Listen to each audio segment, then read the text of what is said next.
Hello, welcome to PUTINWORKTV. We've enjoyed watching your journey slash we've enjoyed watching your journey as an artist slash creator in the New England scene.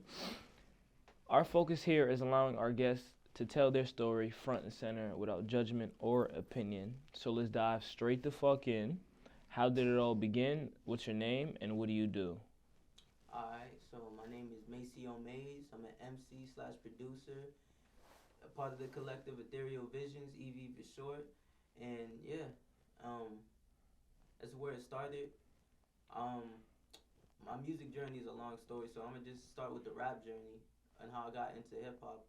Basically, like, I used to break dance, and as I was growing up, I was like 11, 12, really. I was watching this movie called Breaking a lot. Um, and that really got me into the history of hip hop, and how like breakdancing started, which led me to how hip hop started in general. And then from there, I was just like breakdancing. And then one day I was watching TV, and the commercial for Straight Outta Compton, the movie came out. And then after that, I was just obsessed with NWA for a long time. Like I couldn't watch the movie because I was too broke to go to the theaters. But I remember I seen the trailer and I was like, yo, that's dope. So I was just finding all the documentaries, all they songs. And the first rap I ever wrote was like to the Straight Outta Compton beat. And it was like based off of their style. So that's really where hip hop started for me when I was like, 12. Where did you grow up? I grew up, I was born in Boston, but I grew up like moving around all over Boston, even out of Boston a couple times. There was a year when we went to North Carolina, came back, but definitely more like within Boston. I'd probably say like the first house I really remember us staying in for a while was in Fields Corner. So yeah. Mm. What was it like growing up there in Fields Corner and moving around a lot? What did it do to you as a kid? As a kid, man, it really made me like the new kid everywhere I went. Every time I had to go to a new school, I was always just like the new kid. So it was always hard to get used to social interaction with others since, as soon as you got a little comfortable, you had to leave. And, back then I didn't really have a phone to stay in contact with people. So like it was just used to seeing people and never seeing people again. So Mm. Did that fuck up your social awareness, your comfortability around other people? it definitely fucked up my comfortability around people for a little while. And then like when we finally stayed in like a regulated area within Boston, I finally stopped switching schools all the time. I started to finally get comfortable. I started to like be more social with people, you know. But yeah, it definitely did have an effect at me at first. It still does to an extent, but I learned to really just push myself out that comfort zone to try to talk to people. To be comfortable in the uncomfortable. Exactly. So, how does music alter impact your life? Why do you enjoy producing? And what was it else you said? Oh, MC. Yeah. Exactly. So how does that play a role in your life? Why does it change who Maceo is? Yeah. How does it impact? When it comes to like producing, man, like music, I just love music in general, not just hip hop, but I love all types of music, you know? So when it comes to producing, I like to sample a lot because not only is it dope to take something and rearrange it into my own, but at the same time, it opens me to new genres of music. Like it introduces me to other music that I never think I'd listen to on my own if I wasn't sampling. Plus, like producing allows me to convey emotions in a way that I can't do it with words. And like when I want to convey myself with words, I do that through the MCing. I do that through the rapping, and that allows me to actually describe what's going on in a way. You know. And I'm gonna go back to this because you've said it twice now. I think it's very important. You say MCing. A lot of people don't understand what an MC is. They confuse rapper with musician with artist. What is an MC? What do they do? What do they do? And what does MC stand for those who don't know? Yeah. So MC stands for. Well, it can mean a lot of things. One of the meanings I hear tossed around a lot is master of ceremonies, and I heard KRS One say it best. The difference between a rapper and an MC is that a rapper is for himself and an MC is for the culture. Wow. So why have you made that distinction between MC and just a rapper and artist? What do you feel inside of yourself that makes you feel as though I'm an MC, I'm not a rapper? Yeah. That's a good question, man. Like, honestly, I just feel like I come off really natural, you know? The things I talk about within my raps, it's not just like, oh, it's not all about me in the sense like I'm only talking about what I got or what I can get or what I do. I'm talking about what goes on around me. And yeah, I talk about myself, but in a sense where it's like what goes on inside my brain with my emotions personally, you know? So you give people a platform to relate to you interpersonally and not flaunt the things that you're capable of doing or the resources you have. Of course, And I yes. think when people realize that if they don't demean and belittle people as much as they do in their music, more people would want to listen to them. Because as much as you like a song, when you get somebody reminding you that you can't do this or that Yeah, you're a bum, you exactly. still enjoying the song, but you're like, damn. Yeah, it starts to have. Here's the thing, like me and my boys in EV, we talk about this a lot, but words manifest reality, you know. And the more you're like, the more you're open to that type of like energy, that type of word, those type of phrasings, like the more it affects you subconsciously. Your subconscious really makes you think that, or makes you feel that you're a bum, you're not worth anything because you can't get a rollie or whatever people be bragging about. So it's just like really important to try like not saying you don't that you can't listen to that music. I listen to it every now and then because it's good sounding at the end of the day. But you don't want to keep that as like the only thing you listen to because words really manifest your reality. I think you're a very bright and wise young man. What does your discography look like? You know, if I go to Macio's Apple Music, like you showed me today, what can I expect? And secondly, what do you try to give your audience with your music? Yeah, You know, are you giving me relief from my pain? Are you talking about love in a way that I can relate to or I'm going through right now? Are you talking about yourself and allowing me to find out who you are, but you're putting it in poetic fashion and smooth rhythms? yeah, okay. Right now my discography is pretty small. I got a 3 song EP and a single out on all platforms. On SoundCloud, I got a couple more joints out. But when it comes to like what you'll find within my discography, you'll find a lot of passion, a lot of heart, a lot of soul. That's the really important thing about my music is the soul, because people put heart into their work all the time, you know. But if the soul's missing, then it's just, you know, It's not complete. it's not complete.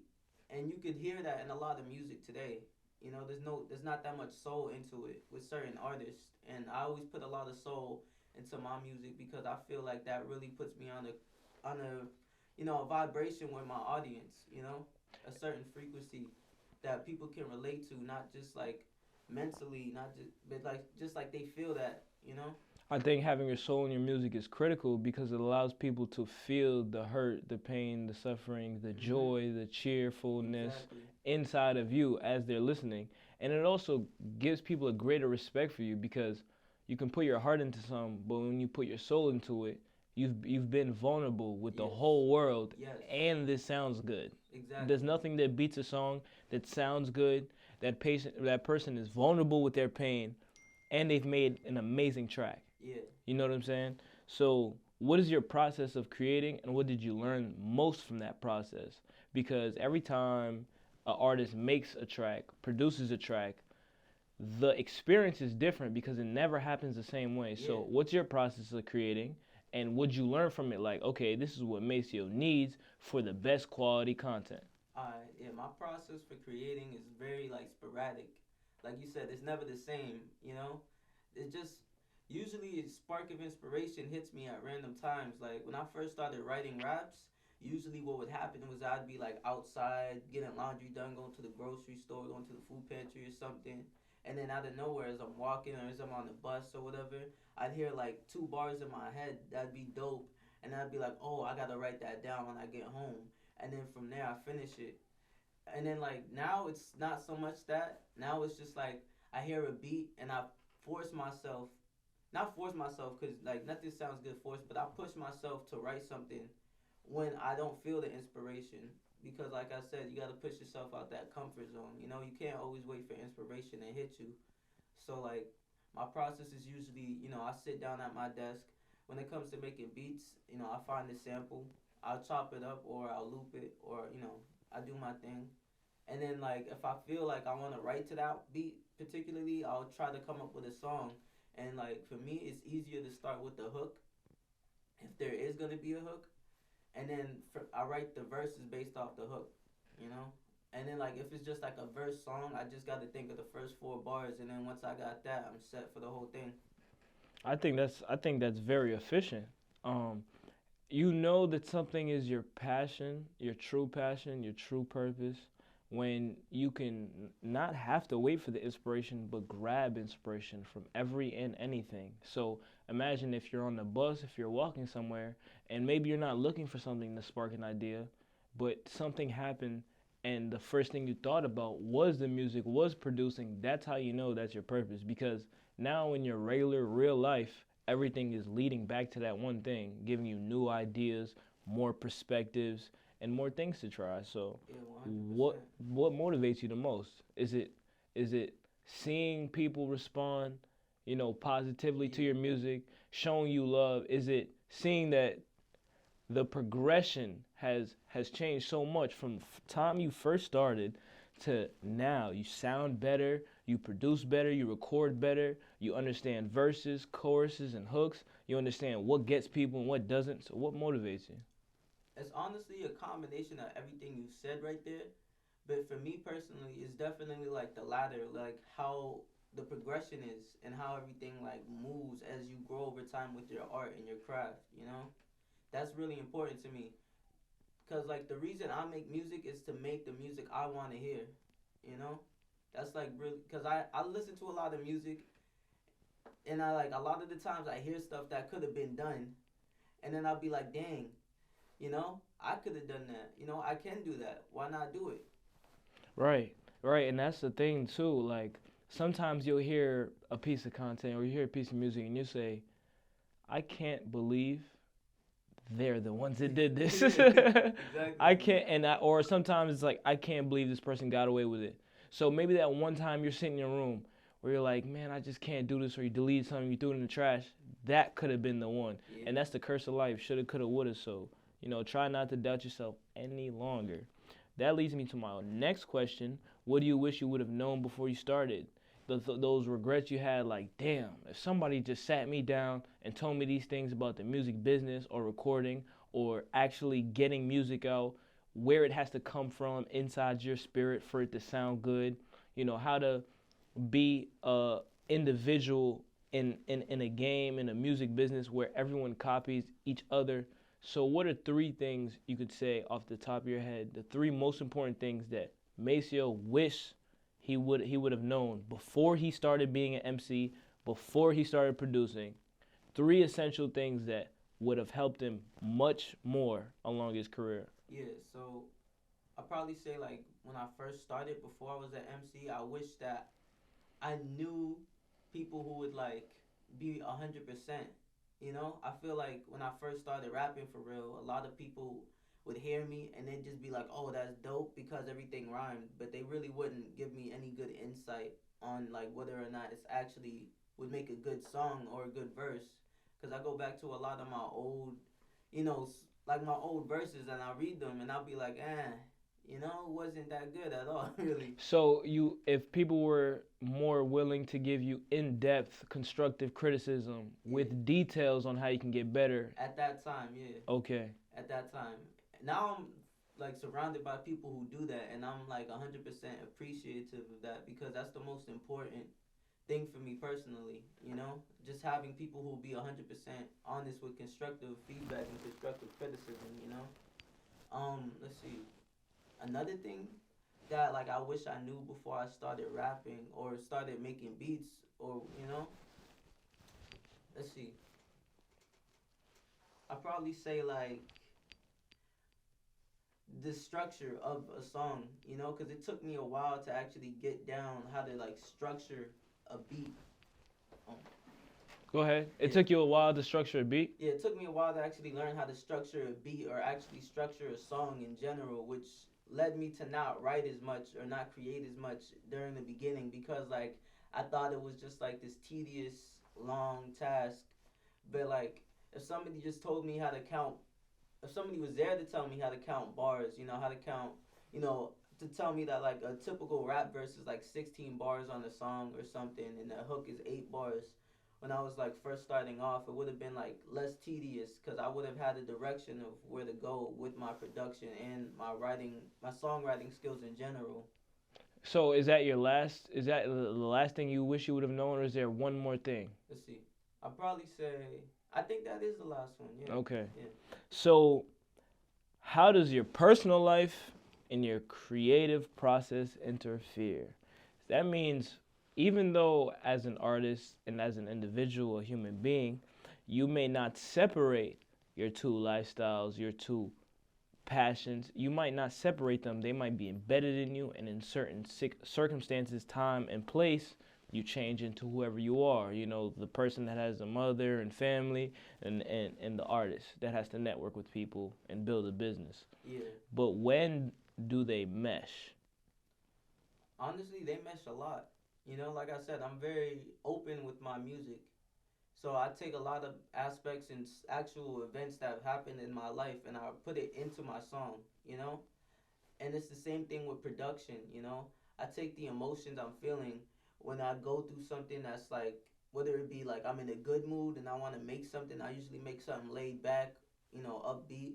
When I'm not in so much of a good mood, I don't make sad stuff, but like I'll make something that fits the emotion at the same time. Like it's not gonna be like, oh, I'm depressed or whatever. But if you're melancholy, you're not gonna make some turn shit to Yeah, play in a club. exactly. Most def. So, what do you enjoy the most about making music? Like I just enjoy like hearing the finished product for real. And of course, that's like one. I enjoy two things: the finished product and the work that goes into it. It's like a video game kind of. A lot of old school video games were very challenging back in the day. And like when I played them, I'll be like, damn, how the hell did anybody really enjoy this back then? And then like now but as I like play it more, I start to get into it and I start to lean into it because it's a challenge. At the same time, you're like, oh nah, hold up, like you're so close, and it just like wants to it just reels you back in every time. So every time you come across the obstacle, it's gonna like challenge you again. Yeah, exactly. And it just, for me personally, it drags me in to the process of making music. So that's what I really enjoyed, like finding workarounds to certain problems. Like I'll find a sample, and like I want to chop it up, but the drums are off when I chop it. So like I'll try to find a workaround. What would you tell somebody who's looking to get to where you're at in your career? And what I mean by that is I'm not talking about the amount of streams and the clout. No. What I'm talking about is defining themselves, right? Choosing an identity, whether they're an engineer, whether they record, whether they make music, creative director, manage an artist. What would you tell somebody who's looking to start their career in music, right? And drop consistently, have content, make visuals, market, promote, go out, perform, crowd control, pass out cards, stay updated with social media. What would you tell them? Yeah. How can they start? What if somebody's watching Macy and like, I really mess with him. I like his swag. I like what he got going on. He's a real MC. I can hear it. I can feel it. But I just don't know what to do. Yeah. Okay. Let's see.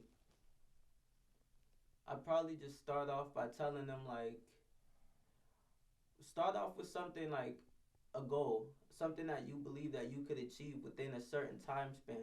Start off with like a small goal. Say like you're just getting into music and you wanted to be a MC, right? So start off with like, oh, how about this? Just try to drop like 3 songs by the end of the month. That's a small goal that's achievable. And then like from there you could bump up the numbers. Instead of 3 songs, maybe like a 5-song EP by the end of the month, or maybe like a mixtape by the end of the year or something. And then like as a producer, just be like, yo, try to find like 5 rappers to rap on your beats. Whether it be like, I'm not saying like go look out for like big superstars and that, but try to find like local rappers and like build the sound with them personally, and then like try to get like as many, not as many, but like as many as you feel that you could achieve within a certain time span. You know, just set that goal for yourself, and then from there you could like set your goals higher and higher the more you progress. I think I think that's great advice, Maceo. What's been the hardest part of your journey as an MC slash producer? I think they should know that as well. What are the trials and tribulations that you have to go through that people don't typically see or that people don't talk about? So when they see the end result, they think it's all easy peasy, and it Yeah, wasn't. yeah. Man, that's the crazy thing too. Like, I remember when I was on the outside looking in at music, I was like, damn. Like every time I watch like old footage of MCs or anybody in the studio making beats or like those movie scenes where they're making music, like hustle and flow, it's not as easy as they make it look. You know, they make it look like they record everything in one take, like the whole song, and I'm like, yes, that's not how it typically happens. You know, so a lot of the times I struggle with recording myself. Like when I'm at the crib trying to record myself, I struggle with trying to get the takes right because like there'd be noise in the background. My mom's would be like yelling on the phone or something, or like there's like a freaking garbage truck outside. You know, that's one of the main things. Somebody just causing a ruckus somewhere. Yeah, it's just like home recording is really like difficult to get through. Another thing is probably just like just writing. You know, writing is it's not hard, but it's not easy either. You know, because like the more you write, the less you have really. Because like you could only write so much before you've written every word that's like disposable to you at that time. You know. Most def. So that's why it's like important to expand your knowledge and vocabulary so you always have something new to talk about, something new to say. And I think that just comes with living life. I think the more artists, musicians, producers, the more they live life, the more they have to provide, to put into the music. Exactly. And so we always ask these questions, but I like to switch it up a little bit. And I say in 5 years, what do you become? That could be as a man, that could be as an artist, that could be as a figure, a name, social hierarchy in this music game, in the city, this region. But what do you become? What becomes of Maceo in 5 years? What can he do? Where does he want to take this? Any which of those ways I ask that question, you may answer it. All right. 5 years. I'd say Maceo becomes a local legend. You know, I definitely want to make a I want to leave a footprint within the city of Boston because this is my hometown, my home city. You know, so that's definitely where I want to be. I want to be known locally amongst people in Boston, not just among artists. You know, that's something I typically notice. Like a lot of the Boston artists only listen to Boston artists. You know, it's not really people. Not a lot of people within like outside of the music scene in Boston know about people who make music in Boston. So like I want to be like one of the people who's known not just within the music space but outside of the music space in Boston as well. I think that's a lofty goal, and you can achieve it if you work hard, bro. And so I'm gonna follow up that question with, what's the state of the New England scene? And I say art scene because art encapsulates everything that is art in 5 years. Where can we go with this stuff? Because I've heard from a lot of other artists, we've been bubbling. We've had times and periods where we had people like Cousin Stiz and Bia and all those people join there. But the thing is, Millies, they all had their period. But even then, people were trying to look at their blueprint like, okay, you got to just make some shit that's so hard that they notice you. But that worked for them individually. And so we had a long stretch of just a drought. And so I think now with so many people popping up, I don't want to name, but so many artists popping up, they're having their first shows, they're having more shows, they're getting booked at, reputable venues. So I think artists are kind of fed up with nobody respecting them. And I think they put more emphasis on dropping visuals, dropping content, being more consistent. Instead of saying soon, put a date on it. Instead of just posting on social media, they have their reels. They have things to expect, at least the audience does. So what happens for us? I definitely feel like the New England art scene I feel like we're on the rise, we're definitely, and I feel like we're going to be like really far out. Like people are going gonna know that Boston has something to say, for real. And not just Boston, but New England. You know what I'm saying? But like people are gonna know that there's beautiful music and art in general being made within the city. You know, and I definitely believe that we could achieve that within 5 years, maybe even sooner. What are your primary intentions with your career? And what I mean by that is, if I have intent to do you harm, then I'm trying to hurt you because that's what I feel. So, in that sense, what are your intentions with your career? Okay. You know, Yeah.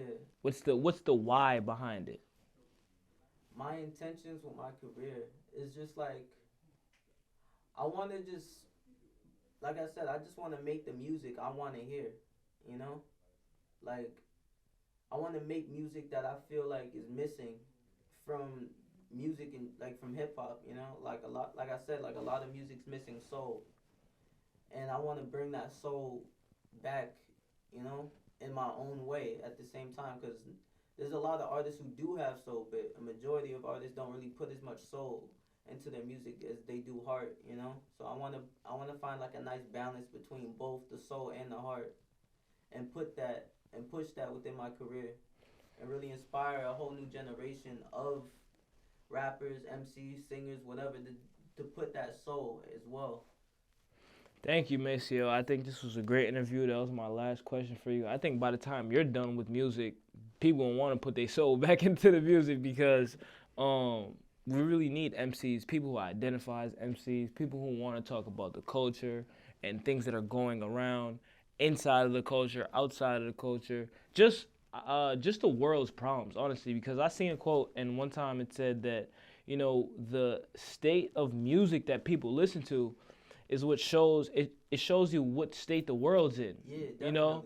And so if everything's fucked up and the music's fucked up, it's gonna get worse. It's gonna get degraded. It's gonna talk about worse shit. It's gonna be a lower vibration, lower frequency. So I wanna say thank you for your time, for coming in and putting in work with Putting Work Studios. Word. Thank you And for having me. most definitely, bro. Your story was one to share. You came here, you came on time, you came fly.